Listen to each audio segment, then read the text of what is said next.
Hola amigos y bienvenidos a otro video acerca de la mitología antigua. En esta ocasión vamos a hablar del mito de Admeto y Alcestis.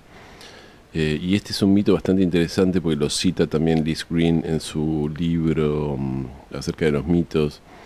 Y es muy interesante porque, bueno, en este mito se involucra el dios Apolo y hace, bueno, una serie de cosas que son relevantes para la postura de, sobre todo de la astrología más psicológica, ¿no? Bueno, el protagonista de este mito es un tal Admeto. Admeto era, bueno, fue rey de un lugar que se llama Feras, que también era lo que se llamaba Tesalia, ¿no? En su juventud, Admeto, bueno, tomó parte en la expedición de los argonautas que fueron con Jasón a buscar el vellocinio de oro. Después participó en otra aventura que era la caza del jabalí de Calidón, que era otra aventura épica de estas que tenían, o sea, había en la mitología griega aparecían estos monstruos, digamos, que los héroes tenían que combatir, ¿no? Eh, Su padre murió, entonces él heredó el trono de Feras y Admeto fue famoso porque era un gobernante justo y hospitalario. Eh, Resulta que Apolo, el dios del sol, ¿no? El dios que tenía que ver con lo solar, había sido condenado a servir un mortal por un año por haber matado a los cíclopes. Según una de las versiones era porque había matado a los cíclopes, y una otra versión era porque había matado a Pitón, que era una serpiente, ¿no?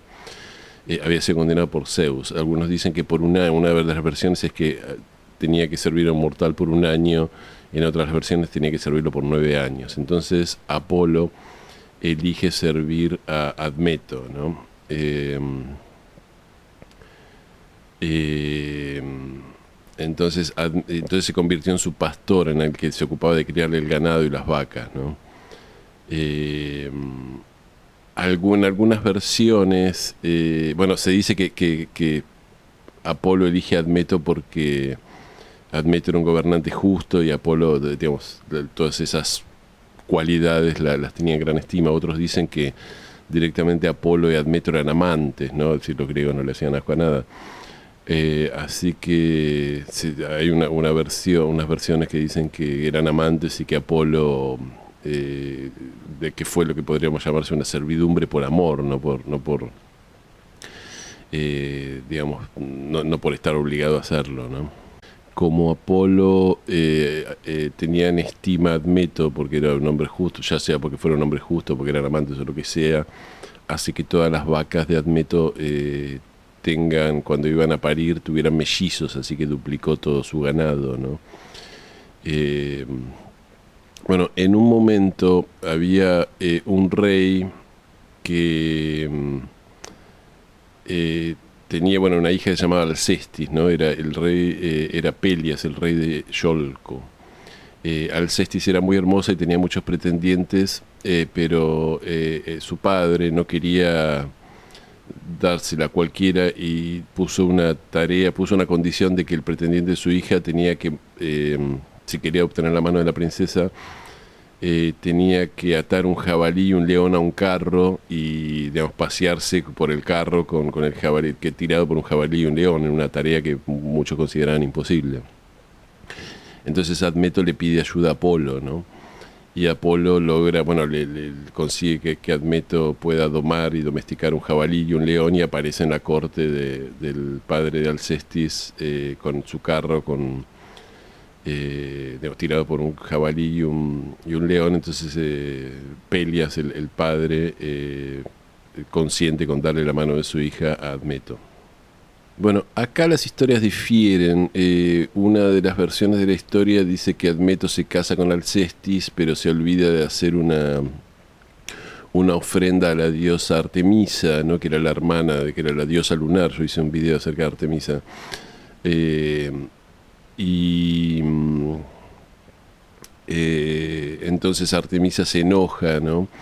Y cuando Admeto va a encontrar a su amada, a su mujer en el lecho de boda, se encuentra un montón de serpientes venenosas. Pero bueno, según esa historia, Admeto le pide ayuda a Apolo, que era el hermano de Artemisa, y Apolo intercede y Artemisa, bueno, lo perdona, o sea, hacen la ofrenda que se habían olvidado de hacer, entonces Artemisa lo perdona, y Artemisa le dice que incluso ya que su hermano lo tiene en alta estima, va a permitir que, en caso de que Admeto muera, va a permitir que otra persona baje al inframundo, a la tierra de los muertos, por él, si en el caso de que alguien se ofrezca, ¿no? Otras versiones dicen que esto no se le ofrece Artemisa, sino que, bueno, es algo que después consigue Apolo. Bueno, la pareja vive unos días en felicidad, pero en un momento aparece Hermes, Mercurio para los romanos, y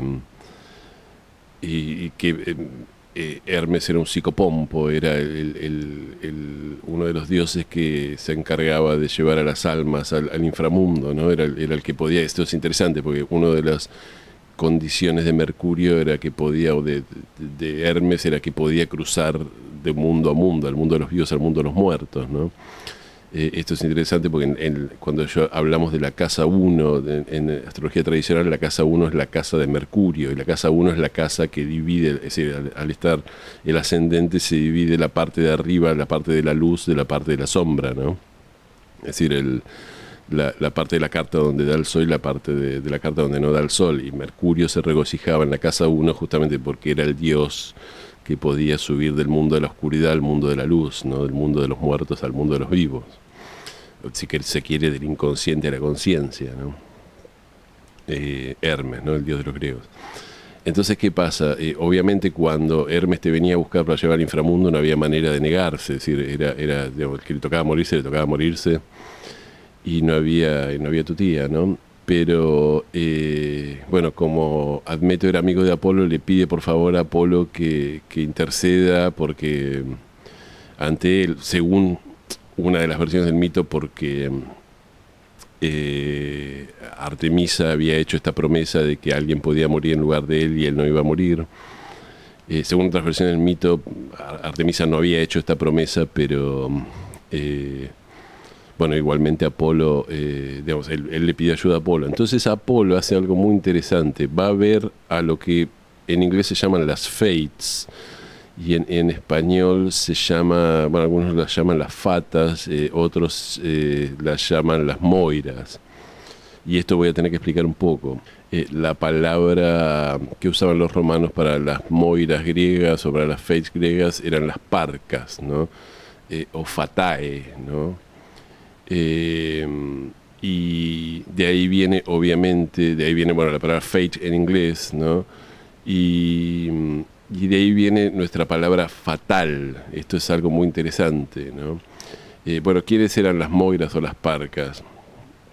Es decir, eran tres, ¿no? Y quedaron fijados, bueno, se estableció después de varias versiones, de un montón de años. Uno era Cloto, que era la hilandera, ¿no? Los romanos la llamaban nona, ¿no? Ella hilaba, eran todas hilanderas porque hilaba la hebra de la vida con una rueca y un uso, ¿no? Después estaba la otra, que supongo que eran hermanas, que se llamaba Láquesis, ¿no? Que medía con su vara la longitud del hilo de la vida. Su equivalente romano era décima, ¿no?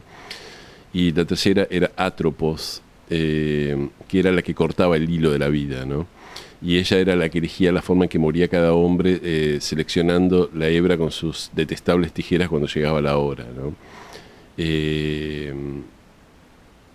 En Roma se la llamaba morta, la muerte, ¿no? Y de ahí viene la expresión la parca, es decir, la parca es porque ella, la muerte era una de las parcas, ¿no?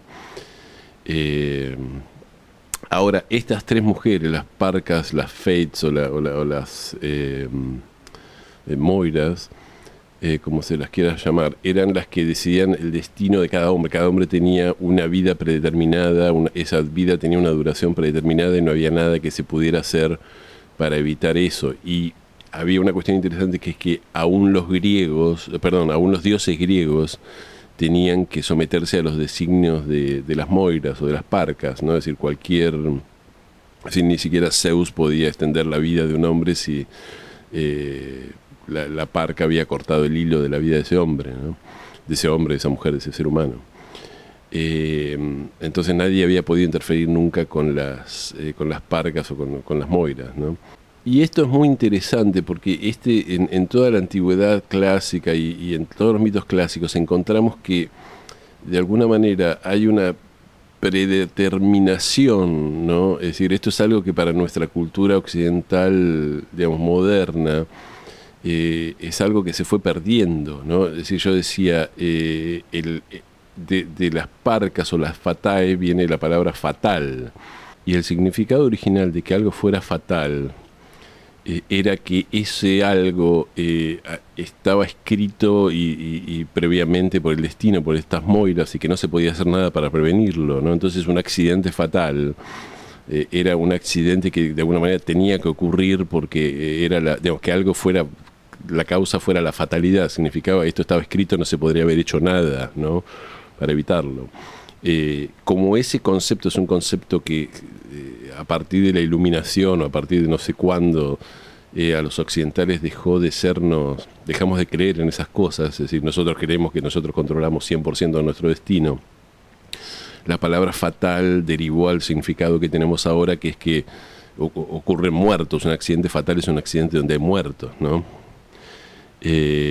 Pero el verdadero significado de la fatalidad era, bueno, no se podía haber hecho nada porque esto estaba escrito por de alguna manera fuerzas superiores al ego del ser humano, ¿no? Lo que pasa es que nosotros los occidentales tenemos unos egos tan enormes que creemos que controlamos todo el destino, que todo está en nuestras manos.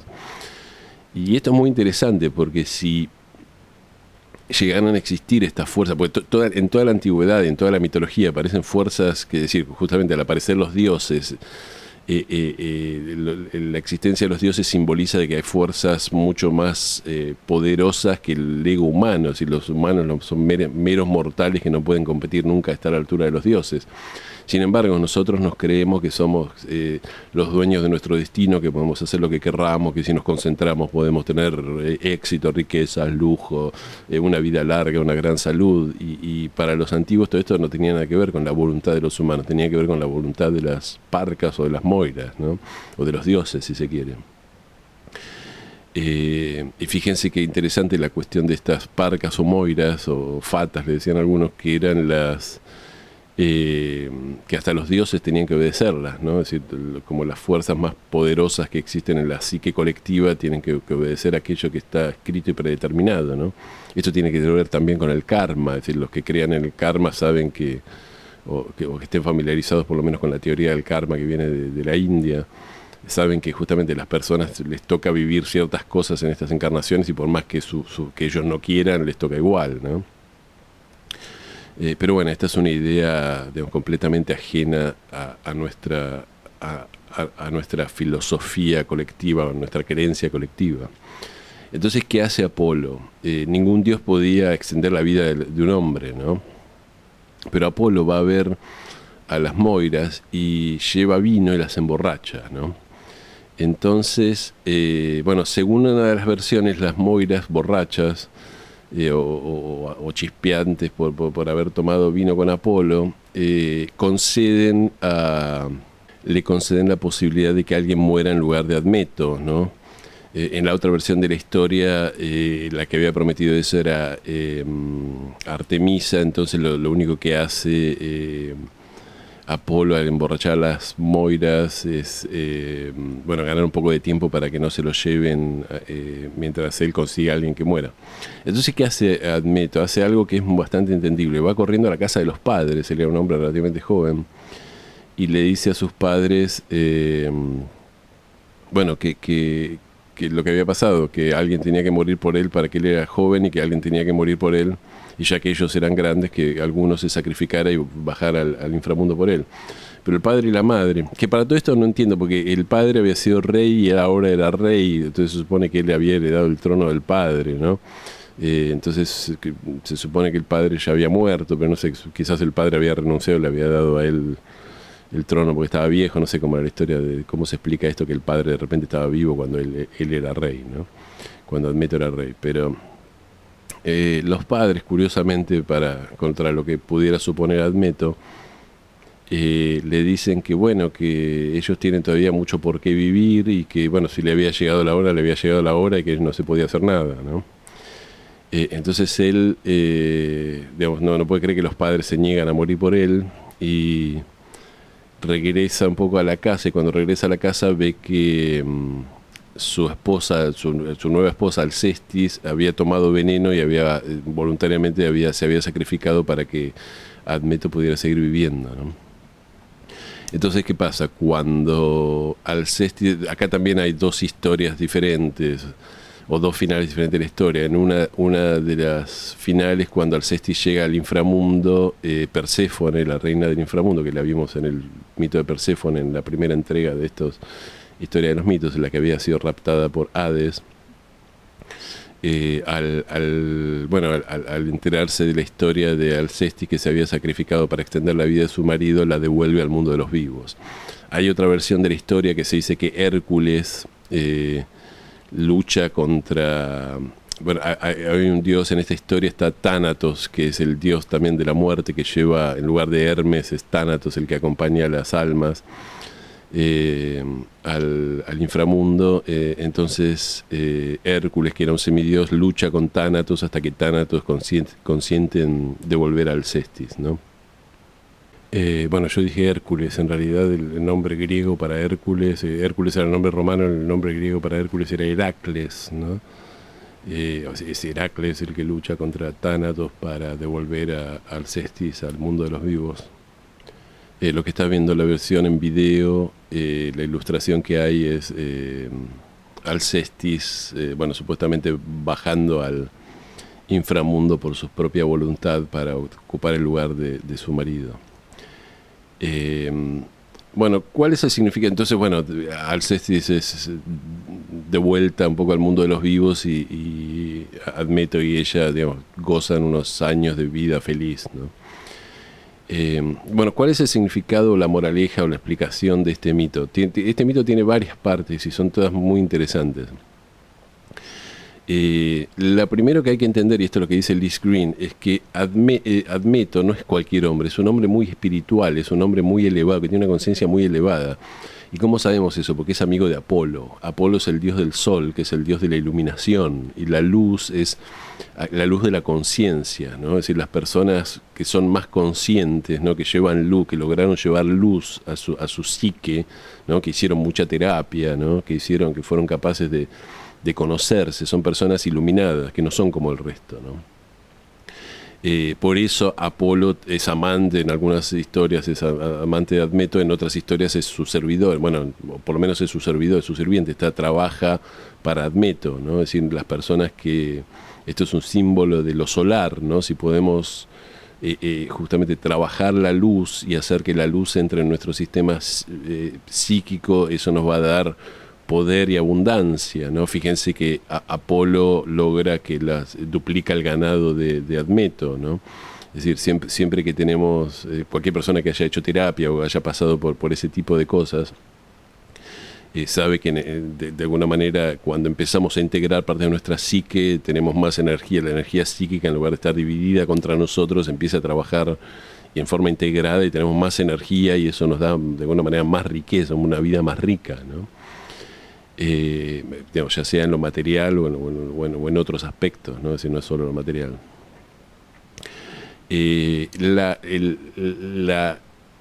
Digamos, potencia espiritual, podemos decir, o el desarrollo espiritual de Admeto queda claro cuando él logra que Apolo lo ayude a enganchar su carro a un león y a un jabalí. Obviamente esto es un símbolo de algo. El león y el jabalí significan las partes animales que tenemos en nuestra psique, los instintos, ¿no?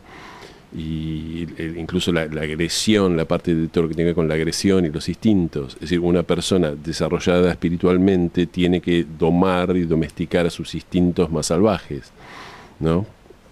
Esto es algo que los políticos argentinos podrían tomar en cuenta, ¿no? Entonces Admeto demuestra que él es digamos, digno de su esposa, de casarse con su esposa porque logra domar sus propios impulsos animales y sus propios impulsos salvajes, ¿no? Por supuesto, la esposa, en este caso Alcestis, es no solo es decir, un análisis junguiano de esta historia diría que Alcestis no es solo un personaje externo, sino que es el la contraparte femenina, lo que sería el ánima, ¿no? de la psique de Admeto, ¿no? Es decir, uno puede solamente tener un hieros gamos, ¿no? Lo que decían los antiguos, un casamiento sagrado, eh, solamente cuando llegó a un punto de autoconocimiento y de trabajo en sí mismo y de domar los propios instintos y a un cierto, ¿no? Después de una cierta preparación. El amor no viene así como así, o la unión entre lo masculino y lo femenino. Esto es algo que aparece mucho en la alquimia, no se da como al principio del proceso, se da al final del proceso, como cuando uno ha trabajado mucho en uno mismo, ¿no? Entonces el hecho de que Admeto se logre casar con Alcestis es una especie de culminación de todo su trabajo interior que había hecho, ¿no? Esto es algo fascinante. Entonces después aparece toda esta cuestión de la muerte, ¿no? Es decir, y las parcas o las moiras o las fatas o las fates, bueno, tienen que ver con... Es decir, hay una teoría muy interesante de esto, que esto es lo que plantea Liz Green y las personas que trabajan en la teoría del karma, porque hay una pregunta que es ¿qué es el destino? ¿Qué es el, digamos, lo que está escrito? Digamos, ¿qué es la...? ¿No? En inglés existe la palabra fate, ¿no? Es decir, existe la palabra destino, existe la palabra fate, que fate es, bueno, aquello que es fatal, digamos, justamente que tenemos que vivir sí o sí, ¿no?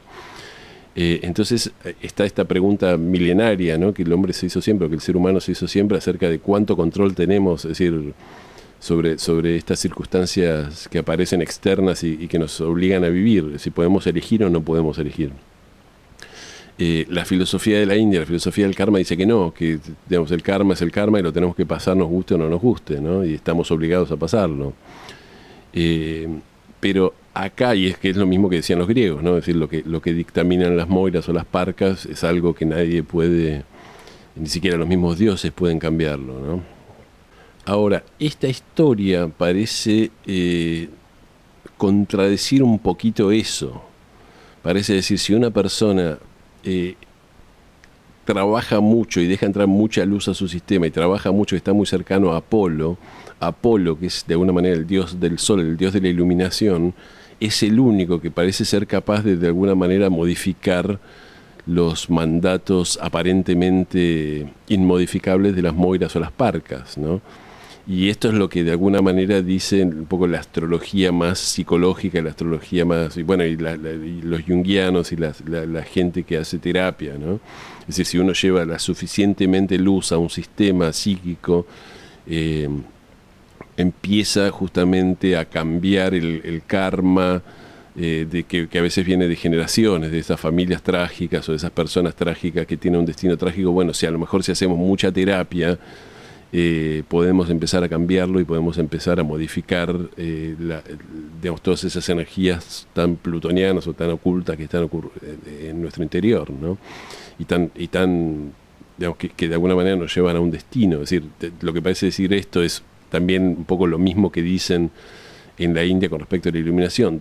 Todos tenemos karma, pero si hacemos un trabajo de justamente los yogis o aquellos que hacen meditación muy profunda, cuando llegan a la iluminación se empiezan a liberar del karma, ¿no? Porque la iluminación parece justamente disolver el karma de alguna manera, ¿no? Entonces esta historia es el equivalente un poco a esa teoría en los mitos griegos, ¿no? Es decir, lo que nos está diciendo es que cuando una persona tiene mucha energía solar, mucho trabajo con lo solar, mucho de iluminación, ¿no? Estoy pensando también en toda la gente que hace constelaciones familiares, ese tipo de cosas, ¿no? A eso me estoy refiriendo, es decir, todos esos trabajos que llevan luz a cuestiones psíquicas que están ahí muy ocultas, ¿no? Porque justamente la idea de la terapia es que todas nuestras pulsiones trabajan en forma automática mientras somos inconscientes. Cuando empezamos a verlas, las personas que tienen adicciones, por ejemplo, ¿no? Ese tipo de cosas. Cuando empezamos a echar luz a esa parte psíquica, eso en algún momento tiene que modificar su comportamiento porque le estamos prestando atención y le estamos haciendo consciente, ¿no? Por supuesto, esto son cuestiones muy misteriosas, no es cuestión digamos, son cuestiones que hay que trabajarlas caso por caso, no se puede hacer, digamos, generalizaciones superficiales sobre esto, ¿no? Pero bueno, el mito habla de todo esto. Después hay una segunda parte del mito que es muy interesante, que es el sacrificio de Alcestis, ¿no? Y la parte que a mí más me parece interesante es el hecho de que Admeto va corriendo a los padres, ¿no? Y porque los padres siempre tienen esa cosa de yo moriría por mis hijos, me sacrificaría por mis hijos para mí son lo primero, pero la relación entre los padres y los hijos es siempre biológica, es decir, los padres, no voy a decir que no quieren a los hijos, pero digamos, es parte de un rol biológico que tengan hijos, ¿no? Entonces cuando llega el momento de esta cuestión de hacer el sacrificio supremo, de morir por un hijo, los padres como que dicen, bueno, la verdad que no tengo tantas ganas, todavía tengo cosas que hacer. Entonces, ¿quién es la que se sacrifica? La mujer, Alcestis, porque Alcestis de alguna manera elige a Admeto, ¿no? Este mito siempre tuvo un poco el significado ese, de mostrar que el amor de una mujer es lo más puro que existe, ¿no? Por su marido, por el hombre que ella escoge, ¿no? Por la pareja que ella escoge, y que está dispuesto bueno, justamente hasta perder la vida para sacrificar a este hombre. Esto existe en todas las culturas. Piensen que en la cultura de la India a veces era común que cuando un hombre moría había una pira funeraria, a veces las viudas se arrojaban a la pira funeraria porque decían que ya no tenían para vivir si su hombre había muerto, ¿no? Las feministas supongo que esto no estarán muy contentas con este tipo de historias. Pero esto marca marca eso, un poco la pureza del amor femenino, ¿no? Y justamente esto marca también un poco por qué no hay que traicionar el corazón de la mujer, ¿no? Porque estamos hablando por supuesto que este mito o esta parte del mito, el sacrificio de Alcestis, es interpretado en forma diferente de acuerdo a la cultura que uno esté viviendo. En ciertas culturas este tipo de sacrificio femenino es ensalzado como un heroísmo y como un acto de gran amor. En otras culturas, ya digo, en ámbitos más feministas y más posmodernos, sería considerado como una especie de sacrificio sin sentido y también se podría decir, si vos tenés un marido y tu marido le toca morirse, que se muera, es decir, a todos nos toca morirnos en algún momento, ¿no? Lo mismo se dice con los padres, ¿no? Liz Green decía, la relación entre los hijos y los padres muchas veces termina siendo una relación lunar, y las relaciones lunares son relaciones en las cuales nos apoyamos por seguridad, entonces no son relaciones realmente de amor. Entonces generalmente en la familia se da ese tipo de cosas, como diciendo, bueno, ni siquiera a veces nos aguantamos, pero no tenemos que estar juntos porque el día que tenga un problema va a tener que ser una de estos, va a saltar por mí o yo voy a tener que saltar por ellos, ¿no? Entonces son relaciones más por seguridad que porque realmente nos apreciemos. En cambio, en el caso de Alcestis y Admeto, ellos se habían elegido, bueno, en realidad no se habían elegido porque Alcestis había sido entregada por su padre al hombre de Admeto, porque Admeto había podido domar el jabalí y el león para atarlos a su carro, ¿no? Pero eso era un símbolo de que Admeto estaba a la altura de casarse con Alcestis, ¿no? Liz Green agrega un párrafo de interpretación más a este mito. Habla del enojo de Artemisa cuando Admeto se niega, no se olvida de hacer el sacrificio después de la boda. Y dice, esto tiene mucha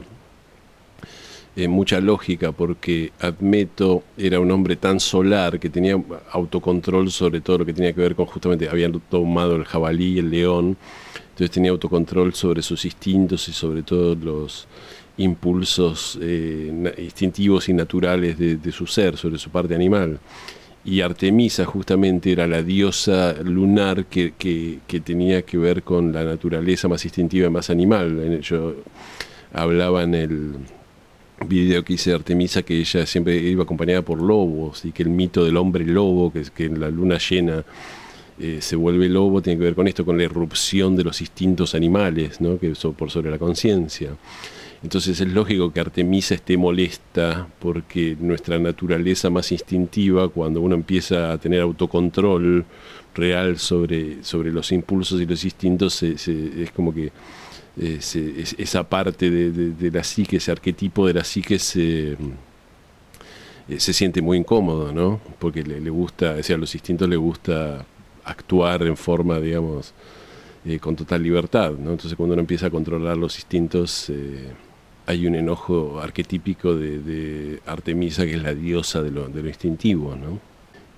Así que bueno, este es un mito muy complejo que toca cuestiones muy, muy profundas y tiene mucho que ver con la astrología, porque en la astrología tenemos un poco la cuestión de la astrología psicológica, que dice de alguna manera todo se puede trabajar en la carta natal, mientras que los astrólogos tradicionales tienen esta cosa diciendo, bueno, no, si uno tiene una carta natal y la carta natal aparece en maléfico y qué sé yo, hay ciertas cuestiones que no vas a poder trabajar, ¿no?